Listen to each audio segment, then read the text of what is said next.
Essa live com isso aqui, ó. Mano, hoje o Jones Manuel, ele representou, velho. Ele representou, ele chegou lá no ICL, mano, na moral, mano, ele deu um choque de realidade do Brasil.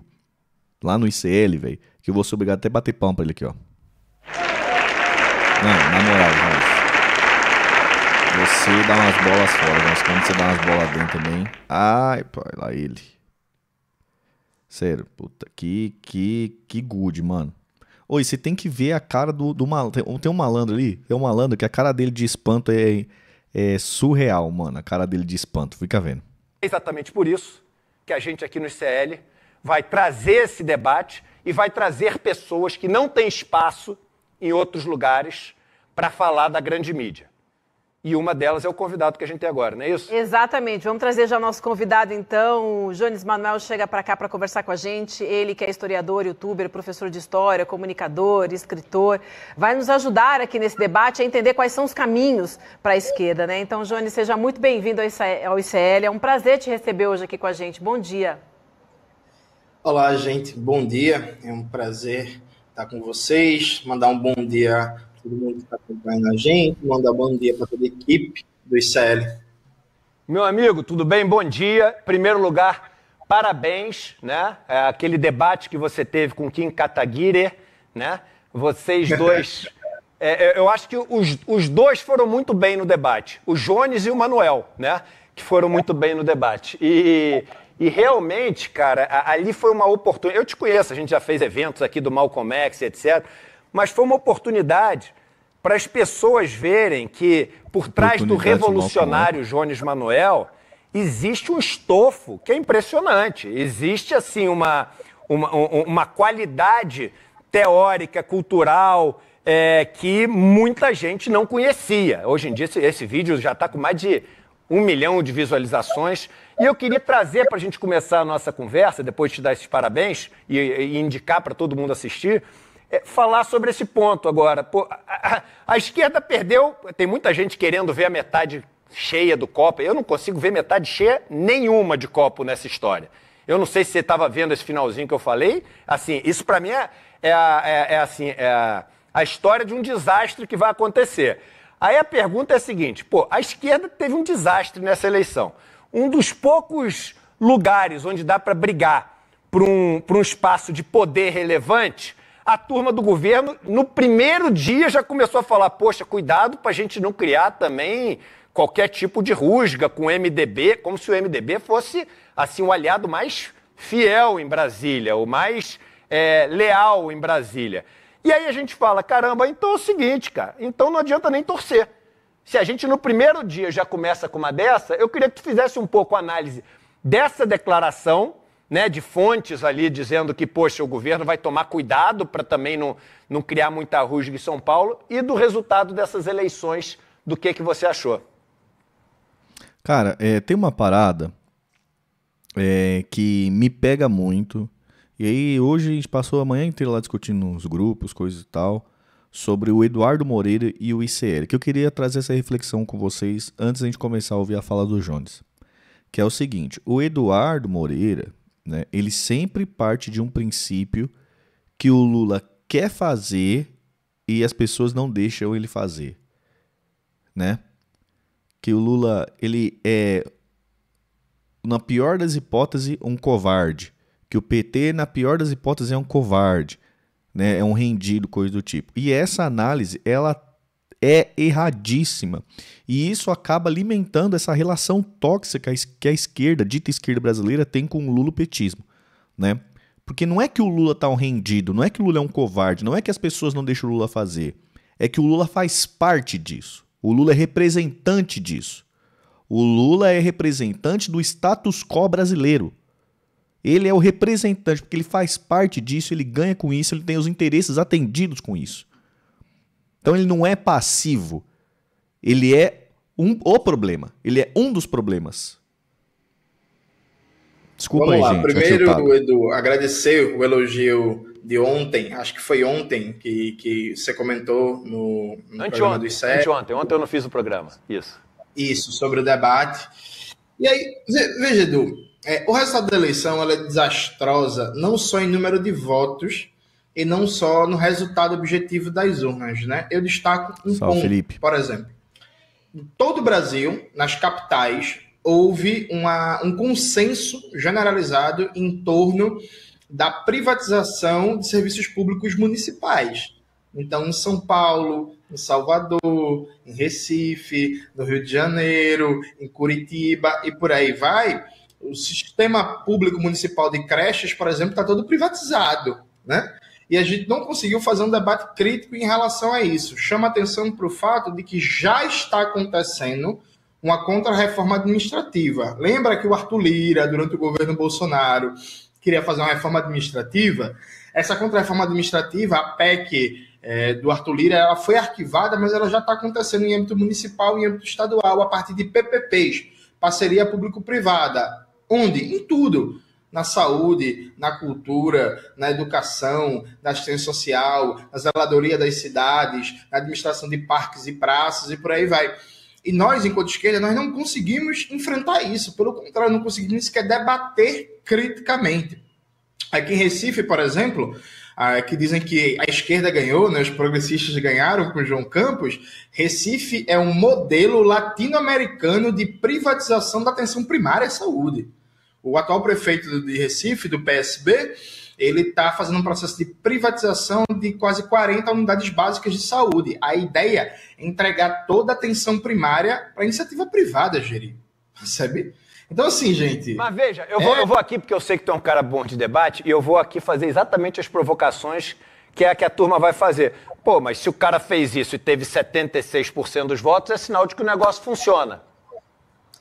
Não funciona. Inclusive, a saúde é o tema que o recifense mais reclamava. 40% dos recifenses estão insatisfeitos com a saúde. Só que o que foi que aconteceu, Edu? A direita não vai poder criticar a PPP, né? Porque a direita defende isso. Então, o Gilson Machado, que foi o candidato do bolsonarismo, e o Daniel Coelho, eles não vão fazer a crítica às PPPs, à privatização da saúde, porque eles defendem aquilo. E a Dani Portela, que foi a candidatura do PSOL, ela não pode fazer a crítica à privatização da saúde, porque isso é feito com apoio do BNDES, sem incentivo do governo Lula. Inclusive, o governo Lula tem uma articulação com o João Campos para fazer de Recife modelo nacional de privatização da atenção primária à saúde.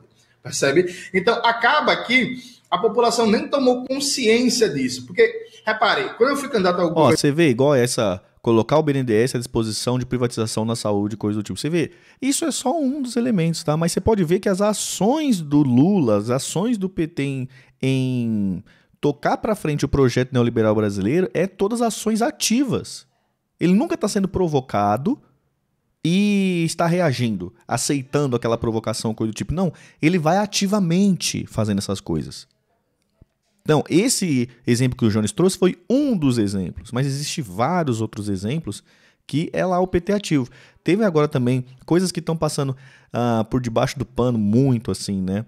Tem a questão do BPC, que é só a gente que está aqui levantando isso. Só a gente, que é, mano, primordial pro brasileiro, sabe? Tá passando muito por baixo do pano. Tem as mudanças agora que eles fizeram na Caixa há pouco tempo atrás, no mês de agosto. E hoje parece que fez mais uma, que é segurar o crédito imobiliário jogando, forçando o brasileirinho aí fazer financiamento de imóvel em banco privado, né? Que só pelo banco estatal já era um alastro, né? Com aquelas taxas de juros e coisas do tipo, mas agora tá apertando mais a mão nisso. Ninguém tá falando sobre isso, né? Só a gente que fica revoltado aqui, falando pras paredes. Tem uma outra questão também que está acontecendo agora, estão querendo avançar em cima da questão do seguro-desemprego, né? Substituir o seguro-desemprego, abater a multa de 40% no seguro-desemprego. Eles estão estudando isso agora, jogando esse negócio ensaio no ar. E esse ensaio vai colar, por quê?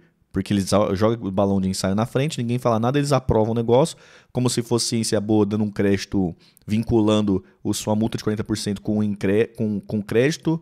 com crédito, com empréstimo consignado, né? Aí a notícia vai ser: governo Lula cria empréstimo consignado com a multa de 40%. Cria isso aí. Só que na verdade ele tá batendo a multa no seguro-desemprego, que essa é a real da parada, né? Vai passar por baixo do pano de novo e tantas outras coisas.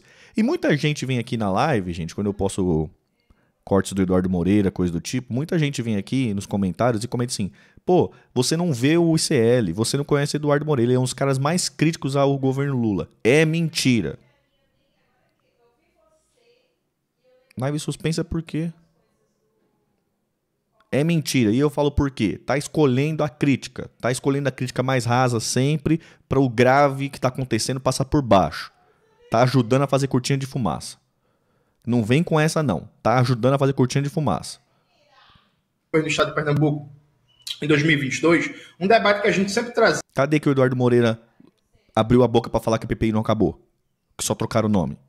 Cadê essa crítica? Cadê a crítica do Eduardo Moreira em relação ao que estão fazendo com o BPC? Cadê? Não tem. Essas críticas sérias, profundas, não tem. É sempre superficial, coisas que não impactam tanto na percepção do governo e terceirizando a culpa. Sempre assim. Pedido pelas trabalhadoras da saúde, e particularmente pela enfermagem, era mostrando que onde tem OS, organização social, administrando unidades de saúde, você tem um custo médio para a execução do serviço público 30% a mais do que a administração pública direta e uma média salarial 40% abaixo de quem é trabalhador direto com curso público. Então, assim, o serviço é mais caro, mais ineficiente e o salário é menor. Aliás, é isso, Edu.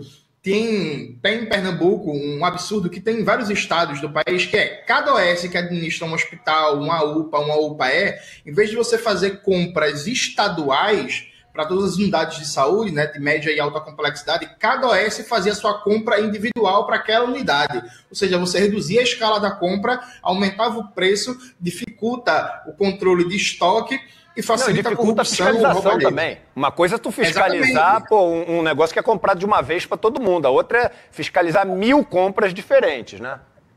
Exatamente. E assim, quando a gente apresentou esse debate na eleição de 2022, por exemplo, boa parte da população nem sequer sabia disso. As pessoas achavam que as compras públicas dos hospitais públicos de Pernambuco eram controladas pela Secretaria de Saúde, mas não é, porque a saúde está privatizada. Então, cada OS que controlava individualmente. Então, a maioria das pessoas nem sequer sabe disso.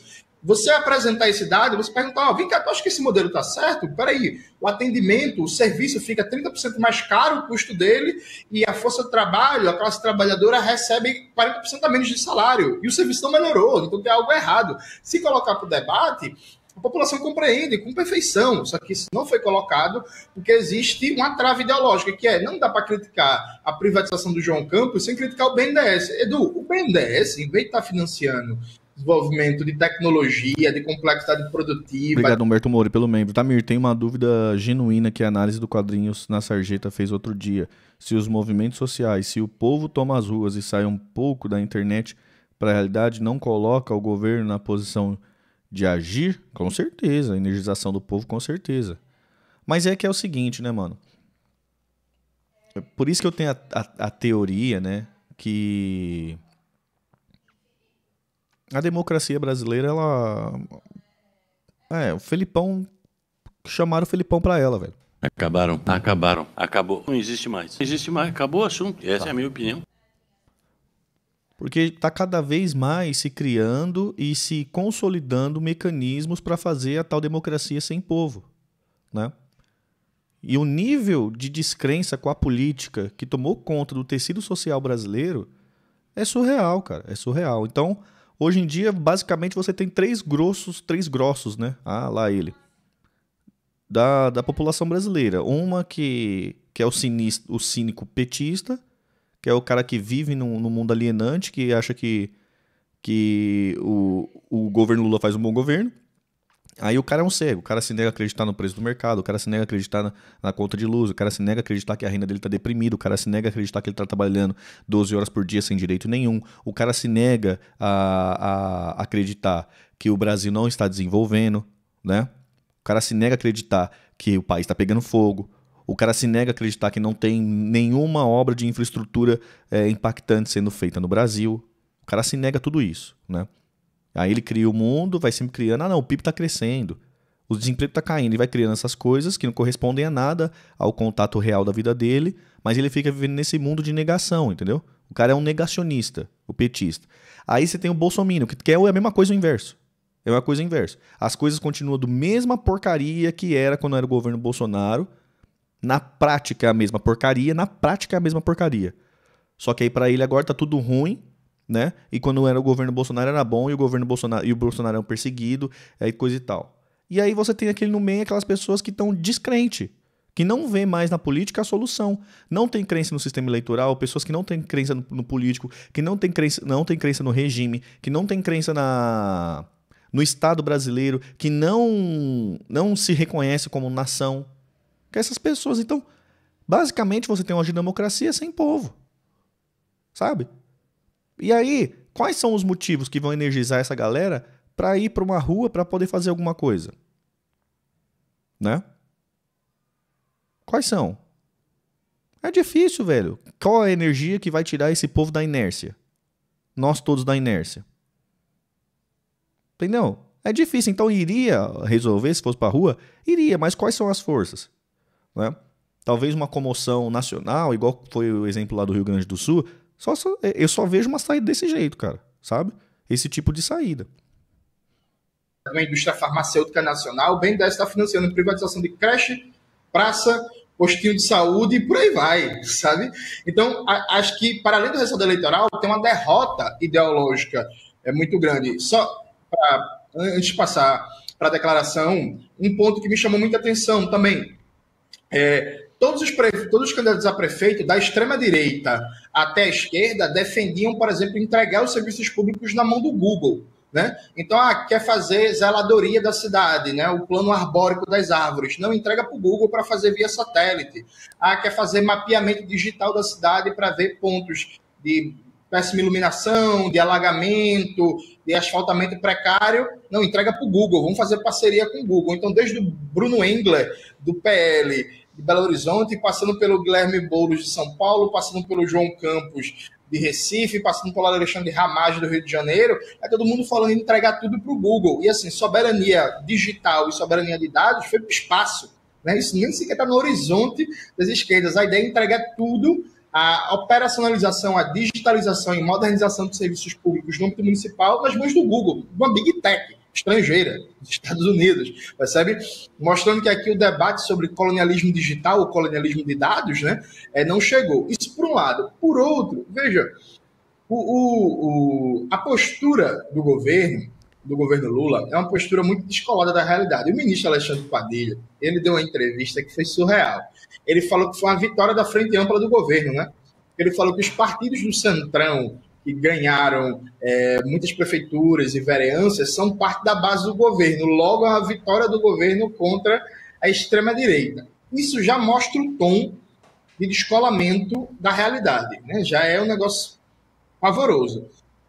Assim que começou o segundo turno, Edu, sabe o que a gente está debatendo em Brasília? Não sei se o Israel conseguiu falar disso hoje. É atacar o seguro-desemprego. Né? É mudar as regras do seguro-desemprego para reduzir o valor dele. O ICL não falou isso e nem vai falar. Assim como não falou do BPC, não vai falar. Entendeu? Quem assiste o ICL, esse de manhã ou da tarde, vê. Pode ver. 2 horas de programa falando o pânico moral. Pânico moral, ou tá falando de Bolsonaro, ou tá falando de Pablo Marçal, ou tá falando de extrema-direita, ou tá falando de Malafaia, coisa e tal, falando de pânico moral, coisa e tal. Agora juntou com esse negócio de bet, né? Que é uma luta correta, e não vou negar isso aí, né? Fato. Mas eu fico nisso, no pânico moral, na gritaria no pânico moral. Aí, mano, tem os últimos 30 minutos, ou os últimos 20 minutos que eles ficam correndo pra falar notícia séria. Fica falando sobre isso, mas o resto é tudo pânico moral. Só pânico moral, a extrema-direita vai crescer, isso não vai reforçar a extrema-direita, o que vai acontecer com a extrema-direita agora? É só isso, só pânico moral, pô. Não ter correção de acordo com o aumento do salário mínimo, congelar o valor e só corrigir a partir da inflação e dificultar o acesso ao seguro-desemprego. Então, acabaram de sair de uma eleição municipal do primeiro turno que levaram um cacete da desgraça, como a gente fala aqui em Recife, e enquanto está acontecendo no segundo turno, o debate é atacar o seguro-desemprego. Veja, descolamento da realidade. Se a extrema-direita for esperta, a extrema-direita, por exemplo, vai usar a declaração que deu faz 2 dias o ministro Fernando Haddad dizendo assim, tu vai votar no PT, o PT tá querendo tacar o seguro-desemprego. Tipo, não faz sentido nenhum. É impressionante. Então, veja, essa declaração que você comentou se insere nessa perspectiva de que, na prática mesmo, o governo avalia que o Guilherme Boulos já está perdido, então um corpo mole gigantesco. Inclusive, a gente tem muito a debater sobre a falta de engajamento de vários setores do governo nessa campanha, enfim, e quer manter boas relações com o MDB dentro de uma lógica, Edu, e aí eu peguei a tua fala que eu achei sensacional. Quando tu fala assim, ó, se a gente diz que o governo bom é o governo que é bem comportado frente ao mercado financeiro, ao empresariado, que quer aumentar a nota das agências de risco do imperialismo, é isso. Se o governo bom é esse... Os caras são melhor que a gente nisso. Exato, né? Exato. Não, né? Podem até não ser, mas no imaginário popular, eles são, porque eles vestem gravata, né? Porque eles são ricos, então eles são melhores. Se os caras que são ricos não são melhor que a gente administrando dinheiro, então como é que eles são ricos? Né? Que é o que o imaginário popular pensa, pô. Não, assim, eu tenho um ponto também. Eu tenho 14 anos de militância. Quando eu comecei minha militância, era onipresente a gente falar mal de agências de risco, porque tinha acabado de acontecer a crise capitalista de 2008, que todas as agências de risco mentiram, falsearam os dados, né? Ficou claro ali o esquema entre as agências de risco, o mercado financeiro, os fundos de investimento e também o papel dessas agências de risco, né, como um instrumento para controlar, para domesticar a política econômica dos países da periferia do sistema capitalista. Então é isso, não precisava nem ser comunista não, viu? Qualquer pessoa dizia assim, essas agências de risco, a opinião delas não deve ser considerada porque elas não são honestas, não são idôneas e são instrumentos da política econômica dos grandes grupos do mercado financeiro. Agora a coisa mudou, né? Deixa eu te contar uma coisa para você, Panuzzi. Depois deixa eu só passar para Panuzzi e para Vivi para eles também participarem aqui. Mas deixa eu só te contar uma coisa que eu não sei se você sabe, se vocês sabem também. Você sabe quem que contrata a empresa de risco para dar nota para uma empresa ou para o país? As próprias empresas, ué. As próprias empresas. É a própria empresa ou o próprio país. Porra. Eu trabalhei 20 anos no mercado financeiro. Então, ó, ninguém nunca parou para entender assim, calma aí, Eduardo, você deve estar errado. Claro não que a gente parou aí. É esse conflito de interesse? É. Claro que é. Você chega para uma empresa de risco, vamos supor, eu tenho uma Vídeo casas americanas aí, pô. uma siderúrgica que emite ali títulos de dívida. Aí eu chego e falo assim, olha só, empresa de risco, eu quero te contratar para dar uma nota. Aí a empresa de risco vem e eles fazem uma conversa preliminar. O que é a conversa preliminar? Na conversa preliminar ele chega, dá uma olhada nos números e fala assim, olha só, eu acho que dá para te dar nota tanto. Aí sabe o que o cara fala? O cara fala assim, não, mas essa eu não quero contratar não, porque eu preciso de uma nota tanto. Eu falo, putz, mas aí dá para fazer essas duas coisinhas aqui que precisa, aí eu te dou essa nota tanto. Ou seja, o cara não avalia, ele negocia a nota que o cara precisa. Porque é assim que funciona. É assim que funciona. Então as agências de risco, vamos lembrar, a Lehman Brothers que quebrou, tinha a nota máxima. Mas quem que contratou a nota máxima? A Lehman Brothers. Salve, Janice. Então, cara, isso é a maior palhaçada Ainda do não, planeta. Janice. E aí o pessoal, não, se o Brasil tiver a nota de risco, vai tudo melhorar. Aí subiu a nota de risco do Brasil, semana passada. Dia seguinte, a Bolsa subiu 1%. E o dólar caiu, sei lá, 1%. Aí o que aconteceu no outro dia? A Bolsa caiu 1%, o dólar subiu 1%, voltou tudo para onde estava. Não muda nada, que não é isso que muda. Mas no imaginário das pessoas é isso que muda. No imaginário de Panuzzi, quem? vamos lá, você. Tudo bem, Jones? Bom dia para você. Prazer falar com você. Lá vem ele. Olha como é que ele vem. Se liga. Se liga que essa amassada aqui vai ser dura. Isso aí vai ser constrangedor, hein? A cara de constrangimento. Repara bem na cara do constrangimento. Vou até printar a cara, peraí. Vamos lá, você. Tudo bem, Jones? Bom dia para você. Prazer falar com você. Eu vou até printar a carinha dele aqui, que, mano, cê é louco. A amassada vai ser dura aqui, velho. Espia amassada. Bom, o eleitor teve um comportamento extremamente pragmático nessa eleição e isso se expressa em várias coisas que a gente viu aqui no notícias dos últimos. Por exemplo, nas 100 prefeituras que mais receberam emendas do Brasil, 51 prefeitos tentaram a reeleição e 50 foram reeleitos. Hoje tem uma matéria na Folha afirmando que 98% dos municípios que mais receberam emenda por habitante também reelegeram prefeitos. Agora, o governo federal tem dados a apresentar, é um governo virtuoso. Inflação sob controle, mercado de trabalho com pleno emprego, o PIB crescendo 3 vezes mais do que o projetado.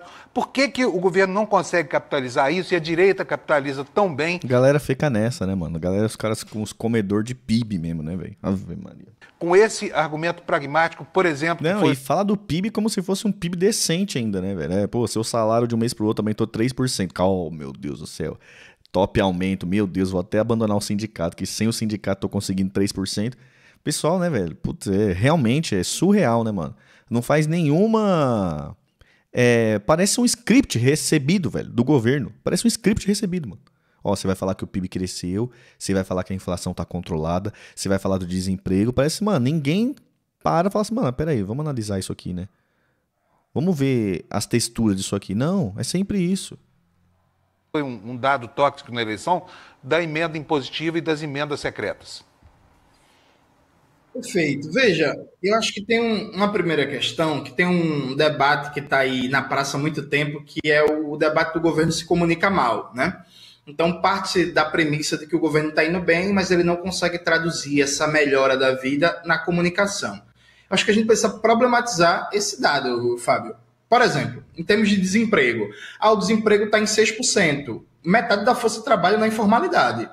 Veja, a metodologia de cálculo do IBGE. O IBGE considera empregado pessoas com carteira assinada, que estão no mercado de trabalho formal, e pessoas que têm atividades afins, então são PJ, são MEI, estão na informalidade, mas estão empregadas de maneira regular, e por aí vai, e por aí vai. Na prática, a gente tem 45 milhões de pessoas só com carteira assinada. Hoje, a força de trabalho economicamente ativa do Brasil é 130 milhões. Fez a conta? Não fez. A maioria da força de trabalho brasileira está na informalidade, né? Está na informalidade e desemprego. Nossa, a cara, mano, a cara de putz. A cara de que, velho. Meu Deus. F. A cara de F, velho. Cara, deu ruim. Olha a cara do cidadão, velho. Olha a cara do malandro. Ixi, Maria. Emprego, subemprego e desalento.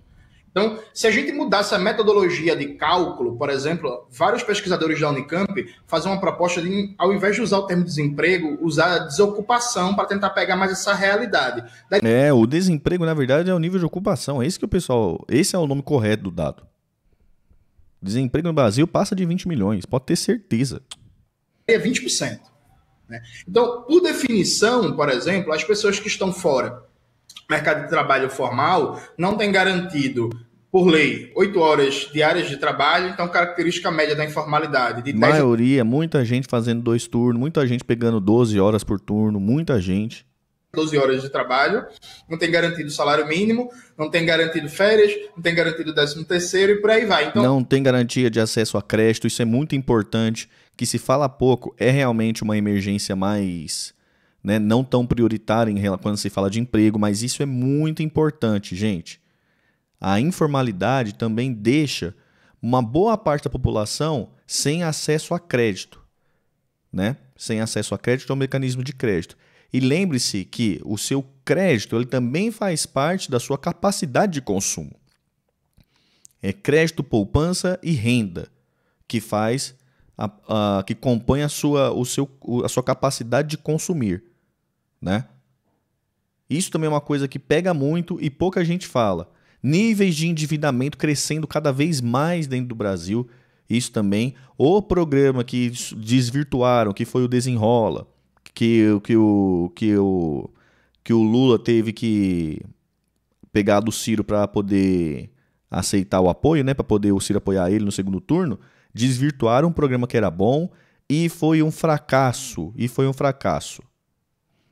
A sensação de melhora no dado... O nível de ocupação da minha cidade é de 7,86%.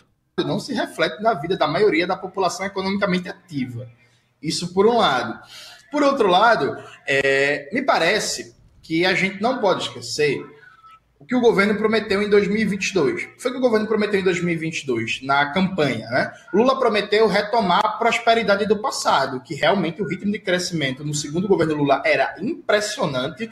O ganho de poder de compra da massa salarial, construção de universidades, de moradia popular, de institutos técnicos, de grandes obras de infraestrutura, inclusive um certo crescimento relativo do emprego qualificado na indústria, né, que, em média, paga salários maiores.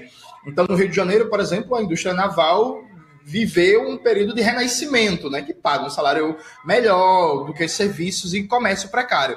Veja, isso não está acontecendo, não há uma recuperação da prosperidade perdida do passado e a gente não pode desprezar isso. As promessas de campanha estão sendo sistematicamente jogadas no lixo, desde o menor ao maior. Então, por exemplo, aqui em Recife, o metrô de Recife está para ser privatizado. O presidente Lula veio aqui em Pernambuco no segundo turno, eu estava no palanque do lado dele e ele prometeu não privatizar o metrô. Né? Os metroviários de Recife votaram em peso no presidente Lula. Agora o metrô vai ser privatizado. Depois que for privatizado, vai vir dinheiro... O cara tapar demais aqui, olha. Como é que ele tapar, velho? A mina aqui também não tá feliz, não. Do BNDES para concessionária privada para fazer a reforma Nossa, do ele tá metrô. muito- É um absurdo. Ele sabe? tá muito com cara de nádegas, né? Tá rolando uma cara de nádegas, não tá? Ou eu tô imaginando isso? Tô forçando a amizade? Não tá com cara de nádegas? Choque de realidade, velho. Choque de realidade. Deu, pegou na bolha assim, ó, e tirou assim da bolha. Do negro, tá ligado? Toma aí a realidade, meu filho. Sai da bolha. E aí, esse é o micro. Mas vamos para o macro. A contra-reforma do ensino médio, o Ministério da Educação, o Camilo Santana foi contra revogar o novo ensino médio. O MEC trabalhou contra, o MEC trabalhou junto com o Mendonça Filho. A contra-reforma trabalhista está parado, não se toca. Eu queria que aquele Castanhol, o Castanhol não, o Calejão que é um petista pelego nato, Ave Maria, achei aquele cara o mais pelego que tem, velho. Rapaz do céu, velho, tira a foto 3x4 da virilha do Lula, tá lá o Calejão, velho. Nossa, eu nunca vi pelego daquele jeito não, cara. Eu queria que fosse ele aí você ia ver o pau comendo. No tema. As refinarias privatizadas, hoje, por exemplo, a Landolfo Alves na Bahia e a Isaac Sabá em Manaus, a Landolfo Alves na Bahia, desde que foi privatizada, cresceu o preço do combustível e do gás de cozinha. A mesma coisa na Isaac Sabá, no Amazonas. Né? O Amazonas tem uma das taxas de combustível mais cara do Brasil. A promessa foi revogar essas privatizações, isso não aconteceu. Então tem uma série de promessas que também não estão andando e tem coisas silenciosas, mas que vão produzir um impacto devastador. Fábio, o governo está operando uma política de atacar o BPC, benefício de prestação continuada. O objetivo do governo é cortar 10% dos beneficiários do BPC. Sabe o que é que isso dá? Isso dá quase 700 mil pessoas. Quem é que recebe BPC? É uma família que é miserável. Gente. O BPC, o benefício de prestação continuada, é para quem... Ele tá constrangido demais, cara. Cê é louco. Ô, mano, esse bagulho do BPC é alastro e só tamo nós falando disso, velho. Só tamo nós falando disso, mano. Nós tamo falando pras paredes, velho. Sério mesmo. Bagulho do BPC, alastro. Alastro. Quem atinge a idade de aposentadoria e não contribuía regularmente com o INSS, ou para quem tem algum tipo de deficiência, né? Então, não estamos falando de famílias pobres, famílias miseráveis. O governo está cortando, em nome de financiar a desoneração da folha de pagamento para 17 setores do grande capital, o BPC. Cada família que vai ter o BPC cortado, essa família vai morrer de raiva do governo pelo resto da vida. Viu? Cara, quando fala esse bagulho do BPC, que volta esse assunto, é sério mesmo. Mano, não sei o que acontece com vocês, mas vem uma raiva aqui que sobe de mim, do umbigo, assim, ó. Um fogo de raiva, assim, ó. E, mano, o negócio vem parar aqui, ó. Chega a dar uma quentura, velho. Acontece com vocês também, mano, que vontade de... Mano, é sério mesmo, vontade de explodir, velho. Manja, vontade de começar a gritar assim, quebrar tudo, velho. Não dá uma raiva, essas raivas que deixam a gente cego, sabe? Nossa, mano. É sério mesmo, velho.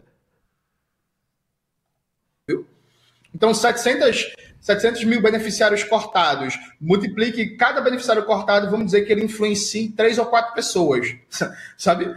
Isso já está tendo um efeito devastador nas bases, né? Especialmente nos setores que apoiam o presidente Lula e que votaram majoritariamente. Então, não acho que é um problema de comunicação, acho que é um problema de política econômica, fundamentalmente, ainda que a comunicação seja muito ruim. Alguém tem o link do Calejão passando pano lá para essa fala do Jones, lá pro Lula, no Galãs Feios? Queria ver isso aí. Né, muito atrasada, muito engessada, muito pouco dinâmica, muito desconectada do que é a comunicação digital, muito presa ainda a encher de dinheiro os grandes monopólios de mídia, a mídia tradicional e por aí vai, mas é um problema de política econômica. Exemplo claríssimo disso. Porto Alegre. Gente, vamos lá. Houve em Porto Alegre uma informação falsa que foi divulgada em massa, tanto pela mídia progressista como pela mídia burguesa. A Cimarta, como é que ela vem? Ó, a Cimarta, como é que é? Ô, cara, agora é sério mesmo, mano. Petista. Já dá pra falar que, mano, a galera petista tá no nível bolsonarista já a mais. Mano, ó, se liga no comentário da galera. Esse comentário aqui da Cimarta, não dá pra pegar no pé não, mas esse comentário aqui eu vejo direto quando a gente começa a encostar petista na parede e fala assim, mano, ó o que vocês estão concordando, ó o que vocês estão fazendo. Ó, vou ler o comentário. Tem que cortar mesmo. Tem um monte de gente que ganha isso e não tá nos critérios. Conheço um monte que coloca outro endereço só pra ganhar. Tem que ganhar quem realmente está nos critérios. Cara, e isso é uma frase que a gente poderia escutar de um bolsominion tranquilo. Tranquilo. Se você pegar essa frase da Cimarta e andar na rua e perguntar, você tá bolsominion ou não sou? O que você acha dessa frase aqui? Ele vai falar, eu concordo 100%. Ele vai falar, concordo 100%, cara. É sério mesmo. O critério é ganhar R$600 e não poder fazer bico para completar a renda. É, exatamente isso, Sara. Quando aconteceu a tragédia no Rio Grande do Sul, que o governo Lula teria colocado 60 bilhões. Isso não é verdade. O governo não colocou 70 bilhões. O governo fez adiantamento de fluxo, então adiantou pagamento de Bolsa Família, adiantou pagamento de seguro-desemprego, adiantou pagamento de benefícios já devidos e fez de 13º do aposentado. Liberação de crédito. Né? Adiantamento de fluxo de benefícios que já seriam pagos e liberação de crédito não é investimento. Do ponto de vista de investimento, o governo liberou menos de 10 bilhões, o governo federal. Menos de 10 bilhões da maior tragédia climática do século XXI. E tem essas coisas. Se a gente estava lá no Cisterna de Notícia vendo como é que tá Rio Grande do Sul lá, foram perguntar para aquele cara que era o ex-ministro, né, que agora pretende ser candidato a governador do Rio Grande do Sul. Se alguém lembrar o nome dele aí. Ele era o ministro do Lula e o Lula mandou ele lá para ser representante para capitalizar politicamente em cima disso. É o Pimenta, né? Pimenta. Tá lá, aí foi perguntar para ele, ó, o pessoal tá reclamando de não ter acesso ao crédito de moradia, coisa do tipo. A resposta dele foi, não, mas o pessoal não trouxe o documento, coisa do tipo. Paulo Pimenta, mas não trouxe o documento, a gente tá tendo coisa de documento, coisa e tal. Meu amigo, a cidade foi inundada, todo mundo perdeu as casas, todo mundo com a casa alagada, coisa e tal. Você tá preocupado com documento para liberar o auxílio moradia das pessoas? Você tá de brincadeira, pô. Você tá de brincadeira. Você tá de brincadeira que o Estado brasileiro não consegue confirmar se o Joãozinho é o Joãozinho e se a Mariazinha é Mariazinha? E outra prioridade é a moradia das pessoas, as pessoas recuperarem, conseguir botar o Estado de novo para negócio. Você tá preocupado parando as coisas por causa de documento. Burocracia. É sério, gente. É sério. Vocês estão de brincadeira. Esse papo é a mesma coisa do Bolsonaro na época da pandemia, falando assim, não, tem uma cláusula do contrato aqui da vacina que precisa ver. Não comprei porque tinha uma cláusula aqui no negócio da vacina que tinha que ver, coisa e tal. É a mesma coisa. É a mesma coisa. É burocracia impedindo os outros de ter acesso às paradas. É impressionante, cara. Vou chamar o Jacob. Canalha, vagabundo, cretino. Consequência prática disso, em nome de salvar a austeridade, em nome de salvar o novo teto de gastos, o Rio Grande do Sul não virou um canteiro de obras. O estado que foi destruído pela... Eita, rapaz, agora eu já tenho ordem nas prioridades. Se a casa estiver inundando, primeiro eu pego meus documentos e depois eu vou lá pegar meus filhos. É tipo isso. É tipo isso, Pablo. A enchente e tal, pela tragédia climática, o estado não está em processo aberto de recuperação. E aí... foi mandado para lá o ministro Paulo Pimenta, ministro da Reconstrução do Rio Grande do Sul, sem dinheiro, sem orçamento, sem recurso. Se passaram meses já da tragédia e você não vê a todo vapor as obras. Veja, o que deveria ter acontecido? Porto Alegre deveria ser um modelo nacional de um urbanismo resiliente às mudanças climáticas e de uma nova concepção de urbanismo que busca uma relação mais harmônica com a natureza e a preservação ambiental. Se tivesse em todo canto da cidade uma placa, obra do governo federal, com o ministro Paulo Pimenta, os deputados do PT e por aí vai, andando por todo canto, mostrando as obras do governo, o que está sendo feito, a Maria do Rosário, com a candidata do PT, tinha ganho no primeiro turno. A real e concreta realidade é que não tem obra nenhuma, porque não tem dinheiro, porque não mandaram dinheiro. E para você ver o absurdo, Fábio, a Maria do Rosário ela votou contra a anistia da dívida. Porque o governo Lula foi contra a anistia da dívida em nome de preservar a austeridade e a responsabilidade fiscal do Rio Grande do Sul. A extrema-direita passou a eleição inteira atacando a Maria do Rosário, dizendo que ela votou contra a anistia da dívida. E votou mesmo, infelizmente, né? Seguindo as orientações do ministro da Fazenda, Fernando Haddad. Então, perdendo o Rio Grande, o Sebastião Melo quase que ganha no primeiro turno em Porto Alegre. Por quê?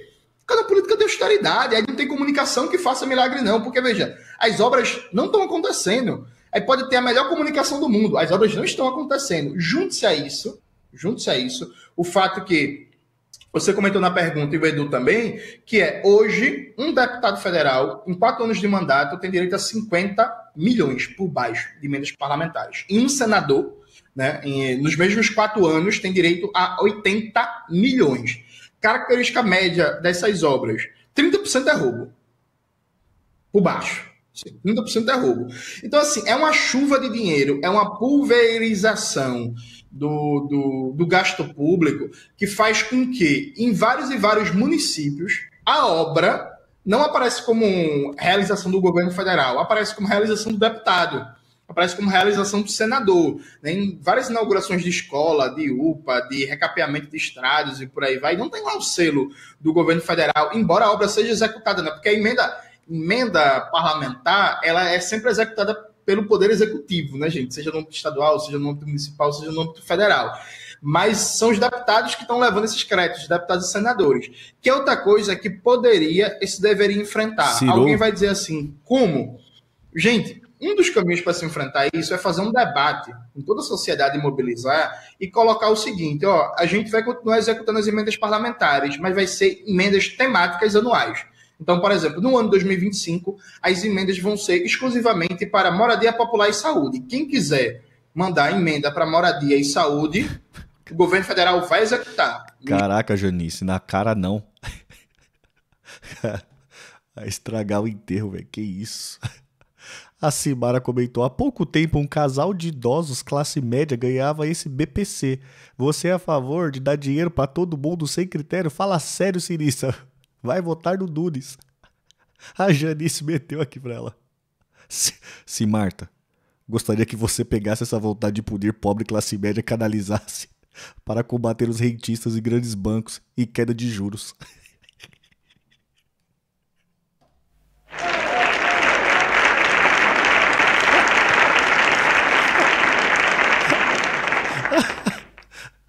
Basicamente é... Sim, Marta, você tá mirando a pessoa errada. Você tá mirando no lugar errado. Ai, caraca, você tá mirando no lugar errado, sim, Marta, calma. Que acabou. O Ministério das Cidades e o Ministério da Saúde vai executar, mas não vai ter. E aí chama a mobilização, por exemplo, vai para as cadeias de rádio e TV, faz um debate sobre a qualidade do gasto público, joga Tá atirando pra dentro do quartel, sim, Marta. a luz nos casos de corrupção, chama um papel mais ativo da Polícia Federal e dos órgãos de controle, porque assim, se não enfrentar isso, combinado com essa política econômica neoliberal, né, que não tem capacidade de gerar popularidade, que não tem capacidade de gerar transformações rápidas e substantivas na vida da classe trabalhadora, o caminho é mais do que a derrota, sabe? Porque ser derrotado politicamente acontece, o caminho é a desmoralização, que é pior do que só uma derrota política. Às vezes você é derrotado politicamente, mas sai com força, né? Continua no jogo, continua no game. Às vezes você é derrotado de maneira tão desmoralizante que, assim, enquanto campo político, é até difícil falar alguma coisa depois. Minutos, peraí. Deixa eu só te fazer uma... Vivi, não sei se você Não, tem... vai, Edu.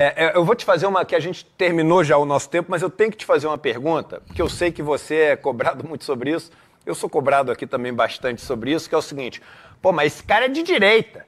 Esse cara tá falando isso contra o governo, esse cara tá querendo acabar com o governo. E aí, na cabeça das pessoas, e isso para mim é o mais perigoso de tudo, na cabeça das pessoas é o seguinte, ou você concorda com o que esse governo está fazendo, ou, irmão, tu tá atrapalhando o Brasil. E eu entendo... Os caras estão numa relação tóxica com o PT mesmo e com o lulopetismo, é sério mesmo.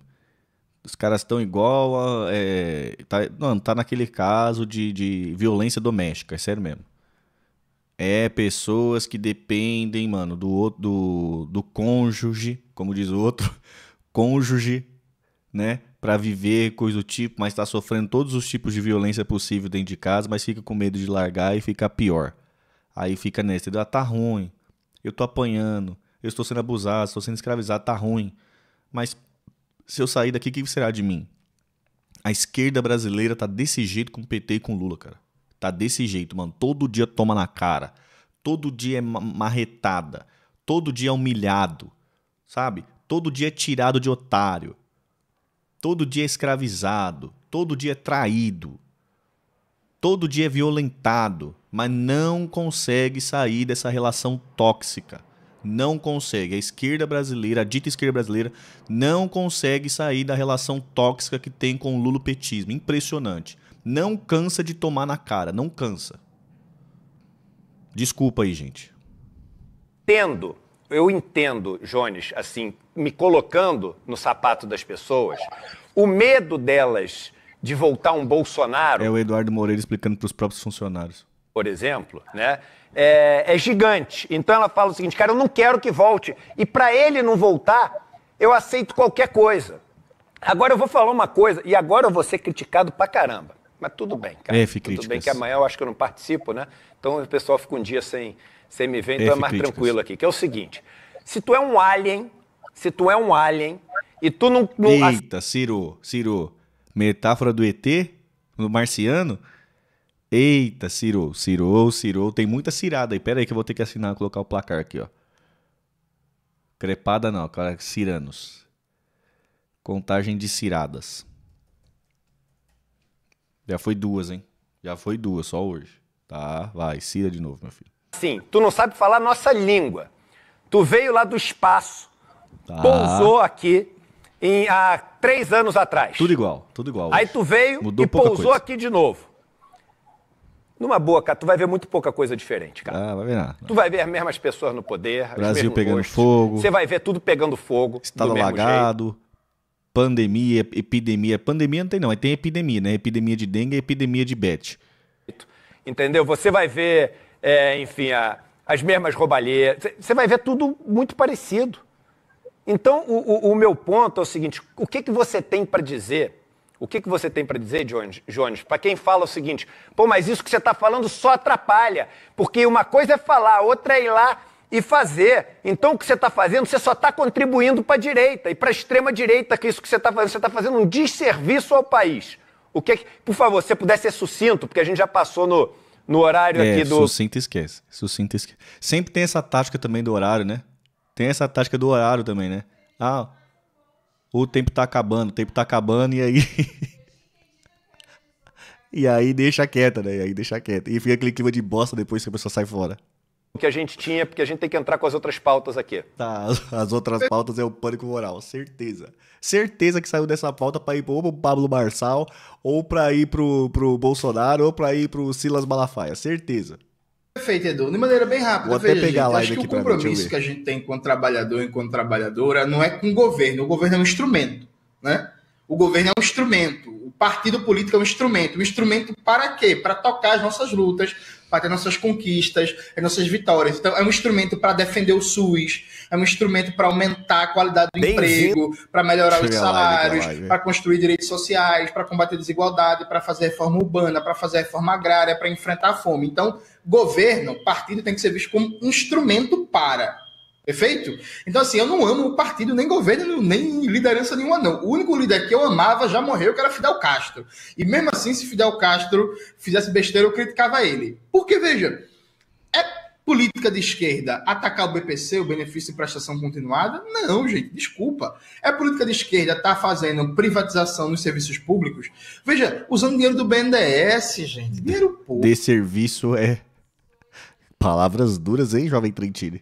De serviço ao país é ficar calado para ganhar cargo na Petrobras. Eita. Público, que deveria ser para construir emprego, para construir complexidade produtiva, para privatizar. Tamir, isso aí já não é mais síndrome de Estocolmo, é síndrome de São Bernardo do Campo. Aí temos que concordar com Nana Caymmi. É tudo chupa-pé do Lula, F. A creche, para privatizar a pracinha. Sabe? Entre no site do PPI, Programa de Parceria de Investimento, que foi criado pelo governo Temer, mantido pelo governo Lula. Tem lá mais de 400 projetos de privatização, tudo com dinheiro do BNDES, privatizando pracinha, privatizando parque, privatizando posto de saúde, privatizando presídio, Edu. Presídio. A gente que conversou naquele dia sobre o Malcolm X, né?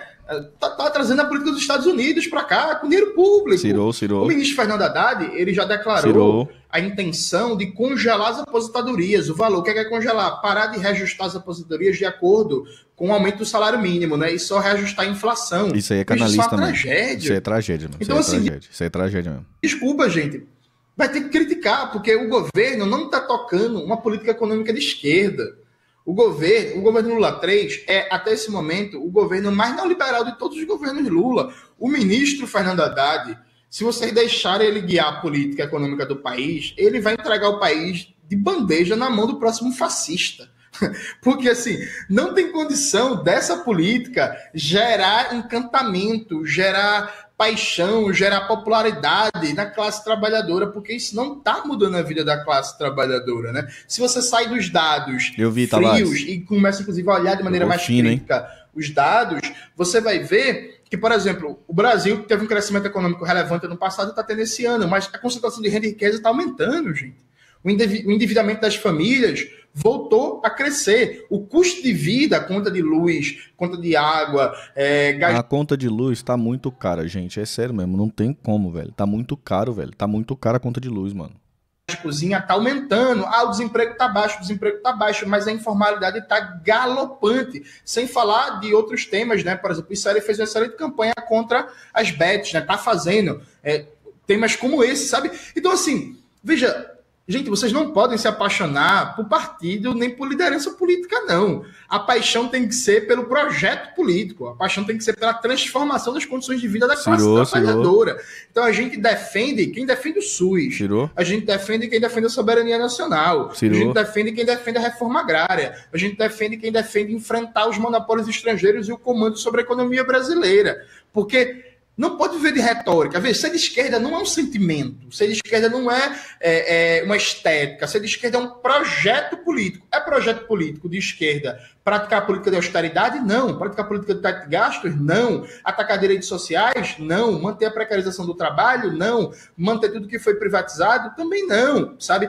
Então, veja, Edu, eu entendo esses... Os caras aqui toalharam já aqui, né? Aqui toalharam, né? Aqui toalharam, estão só pelo que sobrou da carniça. Essas críticas, eu entendo isso. Que choque de realidade, mano. Na moral, mano, que choque de realidade, velho. Toma esse choque aí, velho. Recebi isso. Mano, e pior que o pessoal fica com a cara de que assim, mano, minha vida não faz sentido. Não fica um clima. Porque, mano, eu já falei pra vocês, velho. Isso aí é feito pra tudo, não é só pra política não, tá? Quando junta um monte de gente pra ficar falando, pra ficar concordando, manja, fica todo mundo concordando. É tipo fofoca, velho, eu falar mal de alguém. Junta 2, 3, 4, 5, 6 pra ficar moendo a outra pessoa que não tá lá. Fica todo mundo naquela, tá ligado, mano? Moendo a pessoa, aí fica um inflando o outro.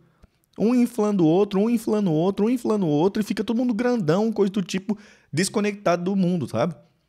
E aí, me parece que, tipo, é a mesma coisa, velho. Fica todo mundo o dia inteiro nesses programas do ICL, todo mundo só na punhetação de... extrema-direita, e combater o fascismo, e Marçal, e Bolsonaro, e não sei o quê, só no pânico moral, o dia inteiro eles ficam se punhetando no pânico moral. Aí quando vem alguém e dá um choque assim de realidade, aí, mano, fica esse clima de minha vida não faz sentido. Tá ligado? Minha vida não faz sentido. Há anos, mas para mim não tem problema não. Eu vou continuar com a mesma defesa, porque o compromisso é um compromisso de projeto, um projeto da Revolução Brasileira, de emancipar o nosso povo e de enfrentar realmente o poder da classe dominante, dos monopólios estrangeiros e nacionais que estão destruindo a vida do nosso povo. Só para dar um dado para a gente concluir. Veja, mas o Eduardo Moreira, dono do canal de comunicação, parece estar sentindo a necessidade de começar a bater no governo também, pois a audiência deve estar mudando. Eu acho que não, Sara. O William Jacob tava com essa teoria também lá no grupo lá. Mano, pra mim essa situação aí do Jones, coisa e tal, no ICL, pra mim foi só proselitismo. Proselitismo pra querer hypar em cima do negócio lá do debate do Kim, coisa do tipo. Aí trouxe pra isso, e você vê que ele começa já com papo de Kim, coisa e tal, aí o Jones não deixa o nego fugir, tá ligado? Volta aqui. E trouxe ele pro debate principal e tá lá batendo. Entendeu? Eu acho que ele chamou pra fazer proselitismo. Hoje, no Brasil, a gente deveria estar colocando em debate um amplo projeto nacional de pleno emprego conectado à recuperação ambiental e à transformação produtiva no sentido ecológico para reduzir os impactos, né, das mudanças climáticas. Sabe o que foi que aconteceu nas últimas semanas, quando o Brasil tinha mais de 150 mil focos de incêndio? O Brasil não podia fazer um programa em massa de investimento público, aqui, não só para apagar os focos de incêndio, como para já começar a recuperação das áreas degradadas, porque o novo teto de gastos não permite, tem que abrir crédito extraordinário no governo. Desculpa, gente, isso é um absurdo. O país está pegando fogo de cabo a rabo, 80% do território brasileiro impactado com fumaça, gás tóxico e por aí vai, e não pode fazer o investimento necessário emergencial e já começar um processo de recuperação, porque o ministro tem compromisso com a meta de déficit zero e com austeridade. Copyright. Isso é projeto político de esquerda? Não é não. Se fosse projeto político de esquerda, a gente estava apoiando. Não é o caso, infelizmente. E aí acho que a gente tem que manter as bandeiras bem alto, independente de qualquer governo, qualquer partido, porque o compromisso é com um projeto, o compromisso é com um marco de ideia, de concepção de país. Se o governo estiver tocando esse projeto, ótimo, estamos juntos, estamos na rua, estamos brigando, estamos lutando, estamos na mesma trincheira. Né? Mas se não estiver tocando, precisa e deve ser criticado, especialmente porque, Edu, cá entre nós, ao lado do presidente Lula, hoje não tem mais um Zé de Seu, não tem mais um Genuíno, Ciro. Não tem mais um Marco Aurélio Garcia. Ciro, o Lula encastelado, Ciro. Só tem basicamente bajulador de baixo clero, né? Ciro, inclusive, isso aí foi o Ciro que falou também, né? Além de falar isso aí que o Jones falou, ele falou também que nem o celular pessoal mais do Lula a Janja deixa ele pegar. Não fica mais com o Lula, fica com a Janja. Celular pessoal, você manda mensagem, alguém, amigo íntimo, manda mensagem pro Lula, coisa e tal. Quem recebe, quem responde é a Janja. Então... Tamir, isso é teoria da conspiração. Eu falo, gente, eu conheço o meio artístico e tal, e isso é muito comum com pessoas muito famosas. Muito comum. Muito. Posso pegar melhores exemplos aqui, ó. Tipo, Michael Jackson, aconteceu isso. Vê os relatos lá do segurança pessoal do Michael Jackson. Belchior foi um caso brasileiro que aconteceu isso. Eu já li aqui na live o livro dele, os últimos 10 anos. A gente viu que aconteceu isso. Me parece também que o Caetano Veloso aconteceu isso. Agora teve um artista que morreu também, que era muito grande, que agora tá vindo à tona que aconteceu a mesma coisa. Gal Costa, aconteceu isso. Muita gente. A Xuxa, naquele documentário que fala da Marlene Matos também, que a Marlene Matos, mesmo na declaração, explica que acontece. Gente muito famosa, é muito comum acontecer esse tipo de coisa, gente. Vinha um terceiro, coisa que tal, encastelar a pessoa. É muito comum, gente. Muito. Muito mais do que vocês imaginam. Se não tem uma massa crítica, se não tem um debate, o presidente Lula, encastelado em Brasília, é capaz que ele ache realmente que está tudo bem. E não está tudo bem. Muito bem, Jones Manuel, foi um prazer te receber aqui hoje, viu? Eu tenho certeza que ele saiu disso aqui e foi para algum pânico moral. Vamos ver. Aqui essa do Jones, porque o Jones é intelectual orgânico, não se pode dizer que ele não seja parte do contexto que ele critica, né? Então vou aqui, olha. Tomara que alguém, quem escreve aqui é a Eneide Santos, aula do Jones. Tomara que alguém do governo Lula esteja assistindo, façam cortes e mandem para o PT. Elaine Virgínia de Souza, quem larga a pauta máxima, pelo menos por uma menos pior, acaba sem nenhuma. Crítica faz parte da esquerda, não podemos tapar o sol com a peneira. Augusto Esperança, ou seja, o Lula é mais liberal que os reacionários. O PT tropeça no manual da manutenção do poder. Quando falou isso aqui, essa mulher vai ter... Pô, ela fez até uma cara aqui de não gostou, né? Gente, pra frente é que se anda. Onde estão os que, como o Jones, querem avançar na outra direção? Maria Cecília Mangini Oliveira, é essencial essa visão crítica. Palminhas. Zé Almeida, parabéns, Eduardo Moreira, por trazer esse debate. Duvido que isso passasse na grande mídia. Também tem quem não gostou. Vou registrar aqui. O Antônio Santos. Achei que estava no ICL, mas estou na Jovem Pan. Não tá, não. É o ICL mesmo. Vocês acham que estão ajudando a esquerda assim? Eu acho que estão, né? Cláudio Amorim, poderiam estender a entrevista. E aqui está a diversidade de opiniões, né? E o Renato Frank pede o Jones como comentarista fixo. Boa, muito bem, audiência. Continue com a gente. Nunca mais. Foi assim, gente, a última participação do Jones no ICL. Vamos ver para onde vai isso aí. Então a gente vai registrando mais mensagens ao longo do programa. Para retratar a entrevista, a Faia vai a Vamos ver para onde vai. Se retratassem publicamente dos ataques. Eu sabia. Olha para onde foi. Olha lá, certeza que foi pro Pânico Moral, olha lá. Falou ontem para a imprensa, deu, né, na Folha de São Paulo. Mas o Pablo Marçal falou ontem para a imprensa. Sabia que ia pro Pânico Moral, eu sabia. É isso aí, ICL, mano, é isso aí, ó. Saí da lá do Coisa que Imprensa, coisa e tal, e foi pro Pânico Moral, falar de Pablo Marçal, coisa e tal, aí tome Pânico Moral. E vai aí, o dia inteiro do Pânico Moral, Você que viu esse corte até aqui, a gente vai ver agora o Calejão, tá? O Calejão respondendo, comentando sobre essa participação do Jones, tá? Vou soltar os dois cortes juntos. Então, se você tá vendo esse corte aqui, já vê aí no meu canal que vai estar o outro corte seguido dos comentários do Calejão. Demorou? Mas antes, ó, não esqueça da likezão, beleza? Pra nós? Likezão, curtir o vídeo e se inscrever no canal. Demorou? Vai, Calejão. Isso aí é pelego de mão cheia, vai. Calejão comentando aí, né?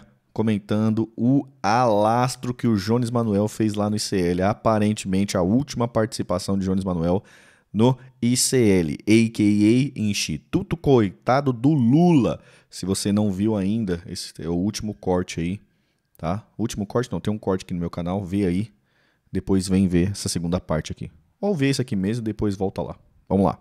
Mas eu discordo. Eu entendo a crítica, assim como eu entendo pelo menos 70%, 80% das críticas que o Jones fez hoje ali no ICL. Agora, sim, eu particularmente sou marxista.